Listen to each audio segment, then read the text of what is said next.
Bapak Rusli Zainal, Bapak Zaini Ismail, tokoh-tokoh masyarakat Riau, Bapak Ibu semuanya, mudah-mudahan dimuliakan Allah Subhanahu wa taala. Amin ya rabbal alamin. Saya akan jawab beberapa pertanyaan ini sampai 1:45.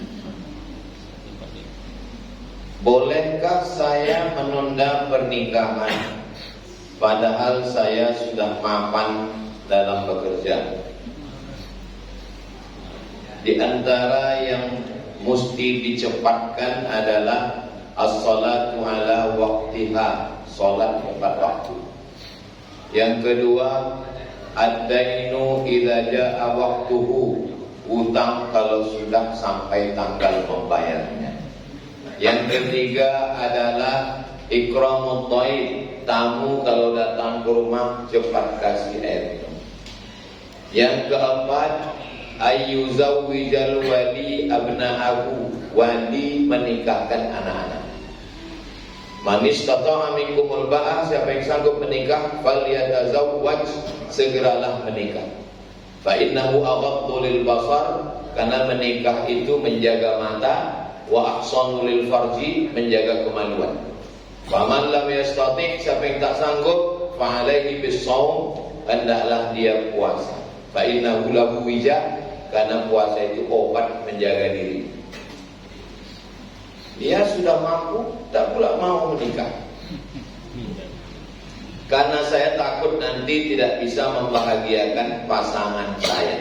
Itu bisikan setan. Kalau ada kawan yang bilang begitu, kau jangan nikah dulu, nanti kau tak bisa membahagiakan. Berarti kawanmu itu setan. Karena menikah itu ibadah. Man tazawwaja, siapa yang menikah, faqad istakmala nisfal iman, dia sudah menyempurnakan setengah iman. Falyattaqillaha fin nisfil baqi, maka takwanya setengah lagi.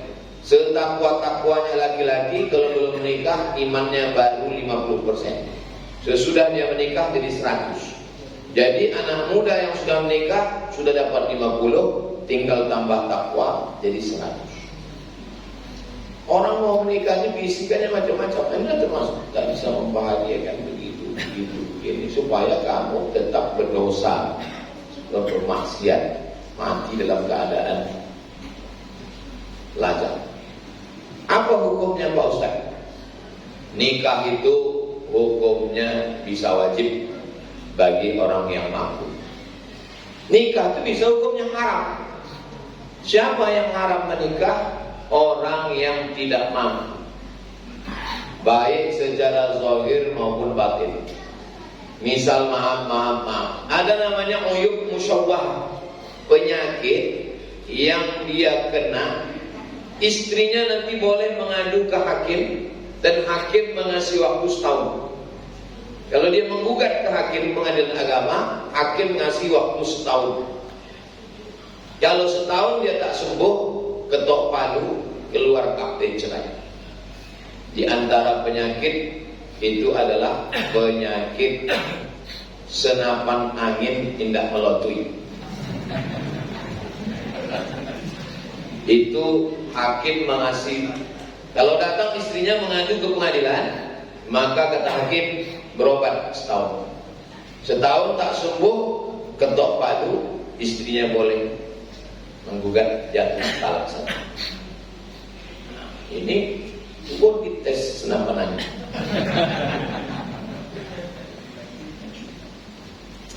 Apakah berdosa tunduk dan mencium tangan orang tua?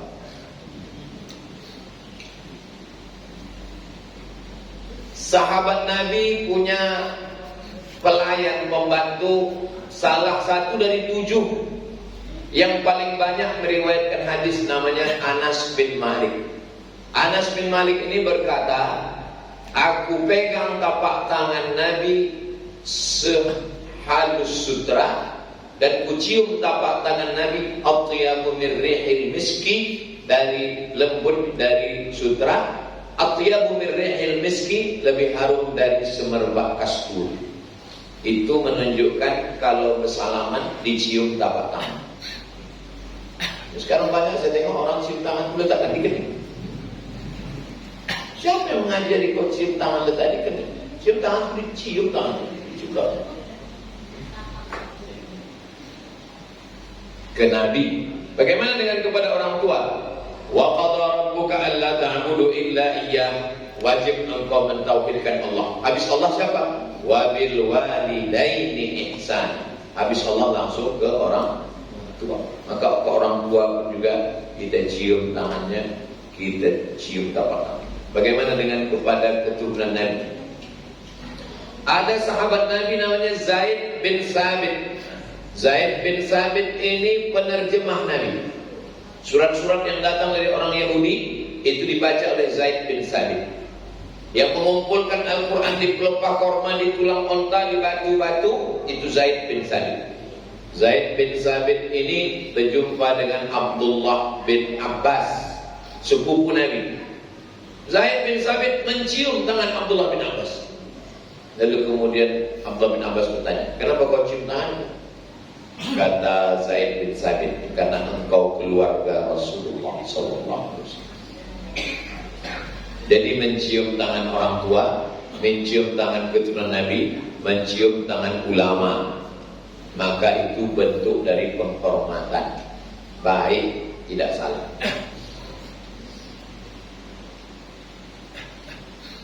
Karena kemarin om saya bilang tidak boleh tunduk kepada makhluk. Tidak boleh tunduk kepada makhluk itu, tak boleh sujud. Lau kuntu amiran ahadan ayyasjuda ala ahadin, kalaulah boleh sujud manusia kepada manusia, maka aku perintahkan istri sujud pada suami. Tapi tak boleh. Seandainya boleh sujud istri kepada suami. Tapi karena tak boleh kita bersujud. Adapun kita berdiri menghormati, datang tokoh masyarakat, berdiri kita, disuruh berdiri. Qumu li sayyidikum, berdirilah kamu untuk memimpin kamu. Selama dia tidak sujud, tak apa. Ada sekarang manusia sujud kepada manusia? Ada. Tontonlah kami kampus tadi. Sujud ya, sujud kepada manusia, tak boleh. Mereka itu asal sujud dekat, tak boleh. Ke ibunya sujud dalam Islam.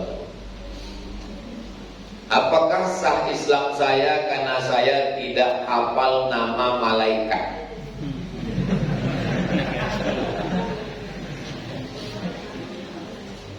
Jibril, Mikail, Israfil, Israel, Munkar, Nakir, Raqib, Atid, Kiraman, Katibin, Malik, Ridwan.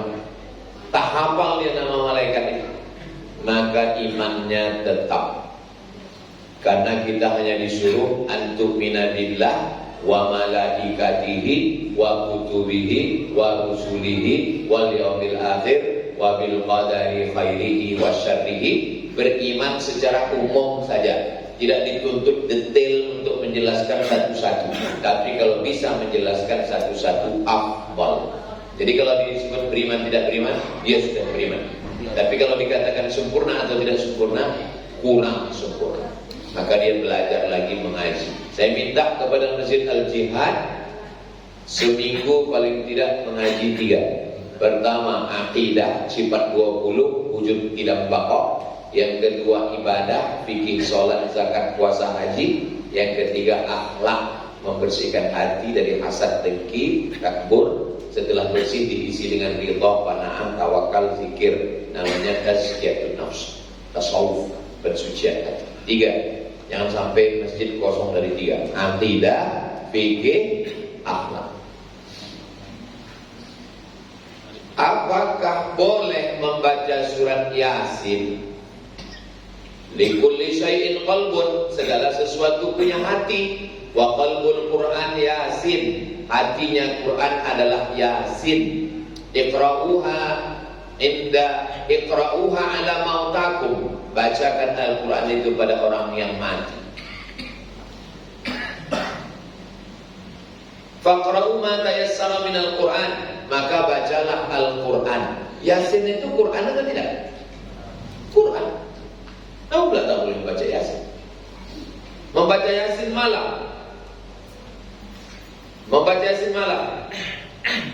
Man qara'a Yasin siapa yang baca surat Yasin pada suatu malam, asbaha maghfuran lah, subuhnya dosanya sudah diampunkan Allah Ta'ala. Di mana bisa kami tengok hadis-hadis tentang kehebatan surat Yasin? Di tafsir Ibni Katsir, namanya tafsir Al-Quranil Azim. Kenapa Ustaz pilihkan tafsir Ibni Katsir? Karena tafsir Ibni Katsir tafsir yang tak ada hadis palsunya, tak ada Israiliyatnya, karena dia ahli hadis. Bagus dikaji tafsir Ibni Katsir. Namanya tafsir Al-Quranil Azim. Buka di muqaddimah surat Yasin, disebutkan yang fadilah-fadilah surat Yasin. Apalagi keutamaan surat Yasin, la tuqra'u fi amrin asirin illa yassarahullah. Suatu perkara yang susah, yang payah, dibacakan surat Yasin, dimudahkan Allah. Itu maka kalau ada orang mau sakratul maut, dibacakan biar supaya cepat mati. 2/6, kalau tak cepat sehat, cepat mati. Apakah boleh kami baca tahlil? Tahlil afdalul dzikri fa'lam annahu la ilaha illallah. Jadi kalau ada orang melarang tahlil, Yahudi Israel, tahlil la ilaha illallah, tidak boleh tahlil. Doa bagi mayat, doa untuk mayat, kata Nabi kepada Sayyidatuna Aisyah, kalau lewat di kubur, jangan mulut diam saja, doakan orang yang ada di kubur. Doa itulah yang kita baca setiap lewat kubur. Assalamualaikum ya ahla diyar minal mu'minin wa inna insyaallah bikum lahiqun yarhamullahu mustaqimina wal mustakhirin nas'alullah lana wa lakumul afiyah. Itu aslinya panjang, tapi sampai di tempat kita pendek. Assalamualaikum ya ahlal kubur. Itu namanya doa efisiensi. Aslinya panjang, semua yang panjang-panjang di sana itu sampai kemari pendek. Saking jauhnya Indonesia ini dari tempat asal. Semua, makanya kalau kita sholat di Masjidil Haram kan panjang, sampai di sini pendek, tinggal bunuh. Semasa hidupnya menganggap hal itu sebagai bid'ah. Itu urusan dia sama Allah. Dia jahat, dia preman, dia mengejek kita, dia memaki kita. Itu urusan dia sama Allah. Selama dia Islam, kita doakan, kita kumpul, bacakan Yasin, bacakan pangkal Al-Baqarah, bacakan ayat kursi, ujung Al-Baqarah, Al-Ikhlas, Al-Falaq, An-Nas, tutup dengan tahlil. Ada tak ada bubur kacang hijau, datang. Kadang waktu tahlil semangat, la ilaha illallah. Begitu tak ada. Intinya doa. Apakah sampai ke mayat Pak Ustadz tahlil itu? Nabi lewat di makam, dicabutnya pelepah korma, dibelahnya dua, dicucuknya ke makam. Kata sahabat, kenapa kau cucukkan ya Rasulullah? La'allallaha an yakhaffifa 'adzabahuma ma lam yaibasa. Selama pelepah korma ini basah, orang yang dikubur itu ringan azabnya. Kenapa? Hadis itu ada dalam Sahih Muslim. Dijelaskan Imam Nawawi. Kata Imam Nawawi, pelepah korma bertasbih. Tasbihnya meringankan azab orang. Apa kata Imam Nawawi? Kalau tasbih pelepah korma sampai, apalagi bacaan Quran dan tahlil orang beriman. Jadi kalau ada orang mengatakan, Ustaz Somad itu membacakan tahlil tak sampai tahlilnya, berarti dia mengejek saya lebih buruk dari pelepah korma. Pukul dia pakai pelepah sawit. Nah, aja deh kita. Apakah sampai tahlil itu Pak Ustaz? Sedangkan tasbih pelepah korma sampai, apalagi tahlilnya orang beriman. Lebih mulia kita apa pelepah korma? Cuma ragu jamaah. Apakah sampai bacaan Quran ke orang mati? Nanti kalau aku mati, tolong mik masjid diganti. Nanti kalau aku mati, kata Abdullah bin Umar, anak Umar bin Khattab, nanti kalau aku mati, bacakan pada bagian kepalaku Al-Fatihah, pangkal Al-Baqarah, sampai wa ulaika humul muflihun, bacakan pada bagian kakiku ujung Al-Baqarah. Lillahi ma fis samawati sampai ujung 3 ayat. Di mana bisa kami tengok hadis ini? Dalam kitab Ruh, R-O-H, Ruh. Siapa penulisnya? Ibnu Qayyim Al-Jauziyah. Siapa Ibnu Qayyim Al-Jauziyah? Murid Ibnu Taimiyah. Siapa Ibnu Taimiyah? Induk ongkang salam. Induk ongkangnya mengatakan sampai bacaan. Jenderal bintang 5 nya yang mengatakan sampai. Ibnu Taimiyah dalam kitab Majmu' Fatawa, aku ada kitab di rumah, semeter pada Majmu' Fatawa. Ibnu Taimiyah mengatakan bacaan Quran ke orang meninggal dunia sampai, tahlil ke orang meninggal dunia sampai. Jadi kalau ada yang salafi keras-keras, kelas-kelas, apa kelasnya yang paling bawah? Induknya itu tidak sama. Doa sampai, bacaan Quran sampai, tahlil zikir sampai, apalagi sedekah. Datang sahabat Nabi, ya Rasulullah, ummi mati, mak saya mati, apa atasaddaqu anha? Kalau aku bersedekah boleh apa tak boleh? Kata Nabi, sedekahlah. Ayu sadaqatu afdal? Apa sedekah yang paling afdal? Kata Nabi, suqyal ma, ngasih air minum. Kalau air minum sampai, apalagi nasi kotak. Air minum sampai, apalagi bubur kacang hijau. Ini kadang orang ini waktu dikasih makan tak mau. Ya, saya tidak mau makan sini.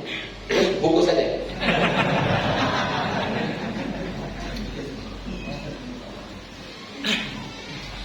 Apa hukum main domino?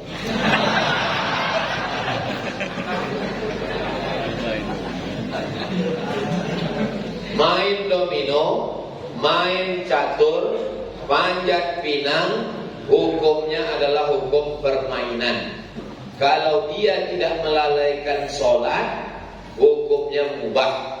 Kalau sampai melalaikan sholat, hukumnya haram.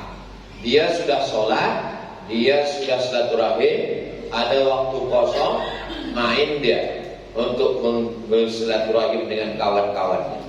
Main agak semenit 2 menit. Tapi kalau sampai main subuh lewat, zuhur lewat, asar lewat, maghrib lewat, kelepah malam, jatuh pada haram karena dia melalaikan sembahyang. Suami saya pulang malam, anak sakit tak peduli, saya marah sebagai istri. Apakah dosa Pak Ustaz? Ibu jangan marah. Dia tak berubah, ibu sakit hati. Jadi gimana caranya? Ibu mengadu kepada 6 wali. Wali ibu 6. Wahai istri-istri, jangan marah ke suami, melapor ke wali. Wali ibu ada 6. Yang pertama ayah, yang kedua atuk, yang ketiga abang, yang keempat adik laki-laki, yang kelima abang ayah, yang keenam adik ayah. Wali inilah yang datang memanggil si Fir'aun tadi. Sekolah Fir'aun, kontiwa main domino ya. Jadi begitu prosedurnya. Jangan ibu mengamuk sendiri. Dia tak berhenti, ibu sakit hati, lama-lama mati, ini berbini lagi. Ini tak ubah, awak mati. Mohon penjelasan Ustaz, apa hukum istri menolak melayani suami karena capek? Carikannya bini bau. Ambo konek, bang. Kau ambo kasih ban serak. Setuju tak bang? Boleh. Dalilnya, fankihu ma taba lakum minan nisa'i masna wa thulatha wa ruba'. Sampai. Fa in khiftum alla ta'dilu, kalau kamu takwid fawahidah, maka 1. Jadi sebenarnya yang berbini 1 itu deh takwid. Ada di Afrika itu kalau bininya ambek, itu letaknya di atas, di dokek raja-raja, lompek. Kalau yang 3 itu di bawah sama menteri-menteri. Kalau 2 itu bersama dengan pasukan tentara dan polisi. Kalau 1 itu tukang cuci piring. Jadi bapak ibu kau saudaranya, aku tukang cuci piring kalau di Afrika. Aku pun masuk juga. Aku kau lagi, aku di sini, kau garang.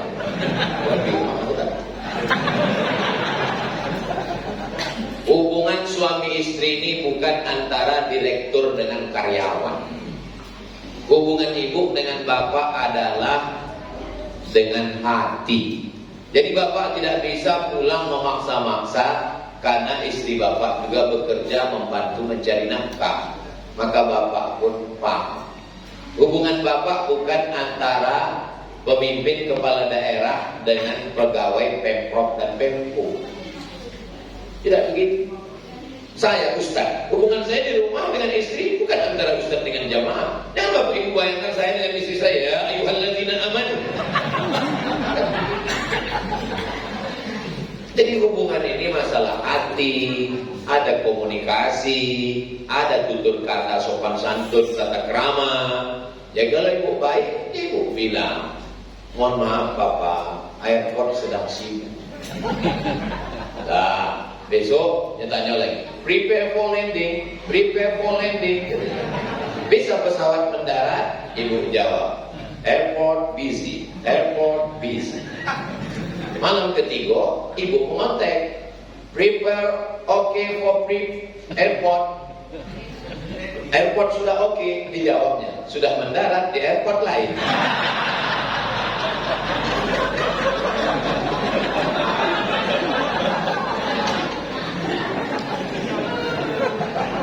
Itu kalau di-upload banget.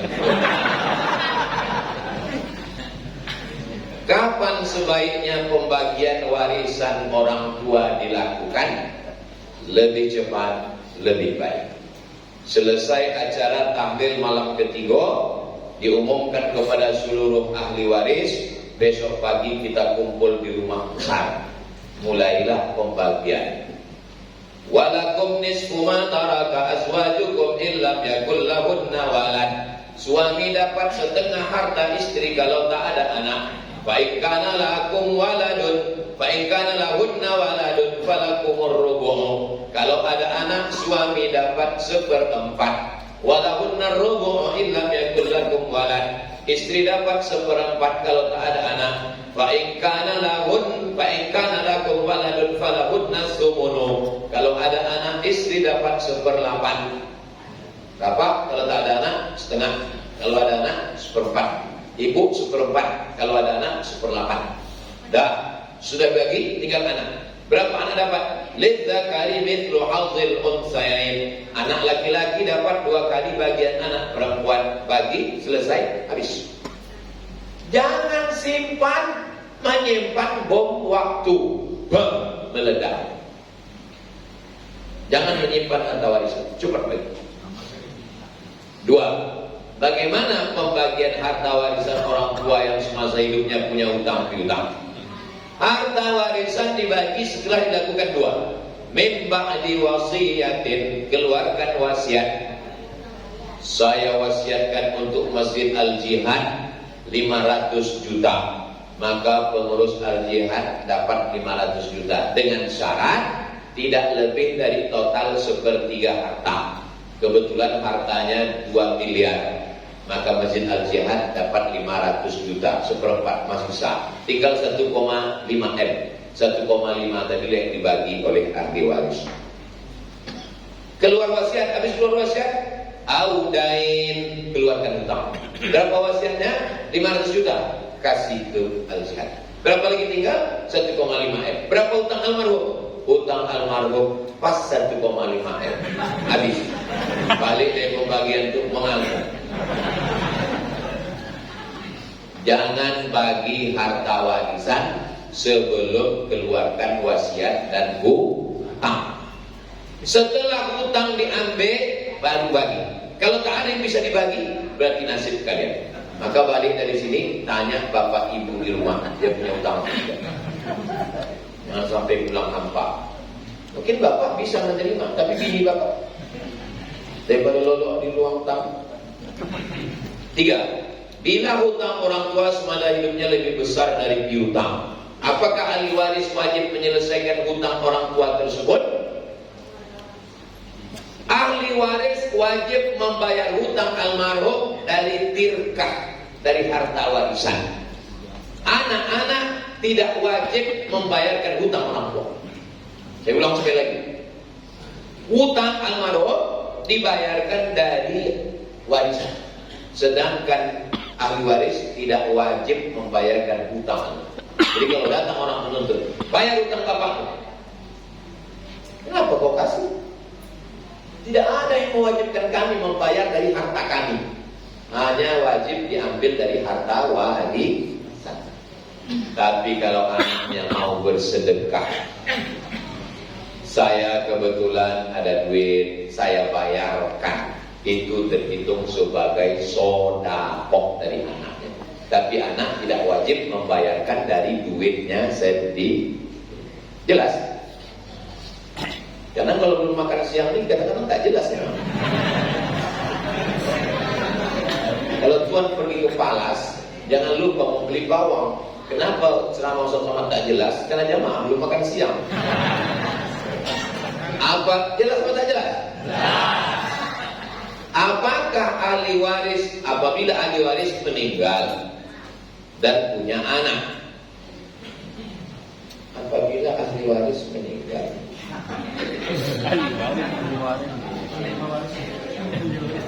apabila penerima waris meninggal punya anak, apakah anak dari ahli waris tersebut mempunyai hak untuk mendapat warisan dari orang tuanya? Ini mesti ada beberapa contoh. Sini yang anak muda dulu. Sini dek. Sini. Berdiri di sini. Siapa namanya? Ini Pak Hilal yang selalu dicari satu rombongan. Pak Hilal. Nah, Pak Hilal. Pak Hilal ini punya anak. Sini Bang. Ya, siapa namanya? Hah? Pak Jerry. Di sini Pak Jerry. Ini Pak Hilal ayah, Pak Jerry ini anak. Pak Jerry ini punya anak. Mana yang agak lengket? Sini Bang. Pakai baju kau ya merah. Siapa namanya? Afif. Sini Afif. Enggak. Ya, enggak. Tetap jadi. Ini Pak Hilal ayah. Ini Pak Jerry anak. Memang awet dulu mungkin. Ini Pak Hilal, ini Pak Jerry. Pak Jerry punya anak namanya Afif. Enggak. Mohon maaf ya, meninggal Pak Hilal. Meninggal Pak Hilal, otomatis ahli warisnya kan Pak Jerry.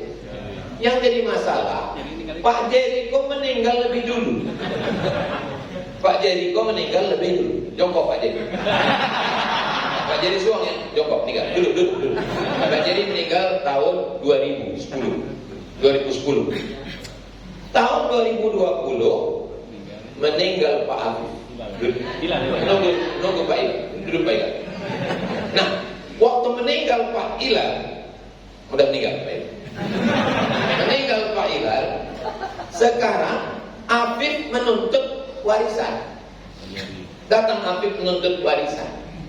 Kata Afif, mana warisan saya dari Atuk Hilal? Ya kan? Kata saya ini aduh, jadi kan lebih muda saya. Saya bilang, kau Afif kau tak dapat. Kenapa kata Afif? Karena ayah kau lebih mati. Ayah kau lebih dulu mati. Datang kata si Afif, malang kalilah nasib aku. Udahlah ayahku mati dulu, aku tak dapat warisan. Rupanya mati ini permintaan kami. Kok aku bisa tak dapat kata Afif? Akhirnya Afif menuntut ke pengadilan agama. Maka keluarlah KHA,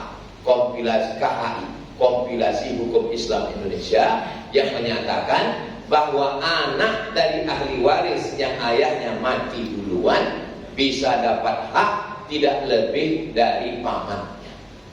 Jadi kalau saya dapat 500 juta, maka Afif bisa menuntut ke pengadilan dan dia tidak boleh lebih dari jatah saya. Sekarang saya tanya, Afif menuntut atau tidak? Afif menuntut atau tidak? Menuntut. Nah, selesai, tutup. Enggak, duduk. Jelas. Kalau dia menuntut, pengadilan mengeluarkan. Kalau dia tidak menuntut, diam, maka duit tak akan keluar. Sekarang saya tanya, kalau bapak yang menjadi posisi ayah bapak meninggal lebih dulu daripada atuk, bapak nuntut atau tidak? Pura-pura tak mau nuntut. Duit ini. Kasih dulu saya sikit, kan saya kasih tahu. Bapak tak sikit tahu. Bolehkah harta peninggalan orang tua dipakai bersama, tidak dibagi kepada ahli waris sebagaimana ketentuan? Saya takziah menengok orang sakit, kemudian ada lilin di situ, mati lampu, kebetulan pemadaman bergilir karena daerah Masjid Al-Jihad sering mati lampu. Ada lilin, ya kan? Kemudian meninggal bapak ini. Begitu meninggal bapak ini, saya hembus lilin ini, padam, jamaah komplain. Kenapa Ustaz hembus? Kenapa Ustaz tiup? Saya jawab, tadi waktu bapak ini hidup, dialah yang punya lilin. Setelah bapak ini meninggal, siapa yang punya lilin ini? Yang punya lilin ahli waris. Ku hembus lilin ini karena aku tak mau kita pakai duit syukur. Karena 10 anak bapak ini, 10-nya pemilik lilin, dan aku belum tahu apakah yang ke-10-nya izin atau tidak lilin itu dinyalakan. Paham? Jelas?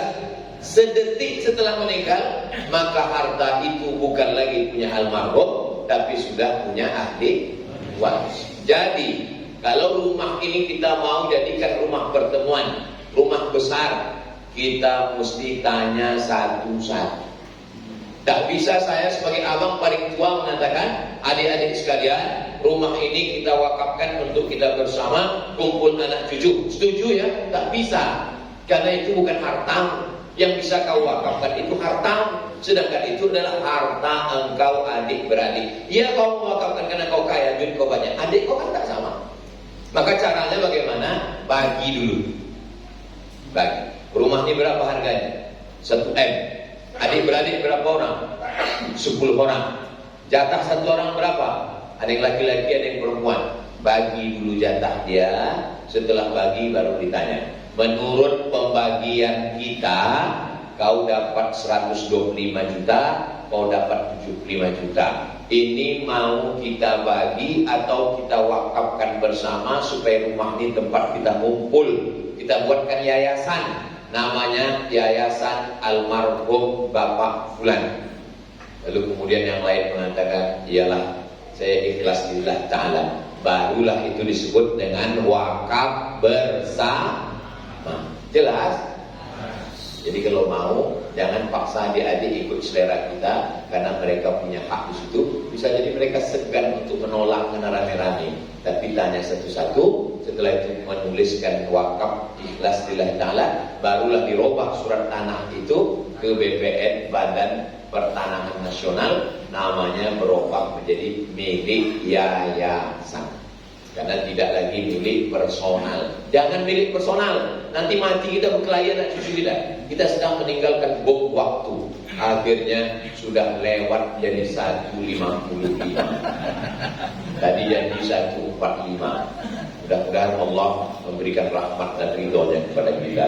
Ala hadhihi yang al-Fatihah. A'udzubillahi minasyaitonir rajim. Bismillahirrahmanirrahim. Alhamdulillahirabbil alamin. Arrahmanir rahim. Maliki yaumiddin. Iyyaka na'budu wa iyyaka nasta'in.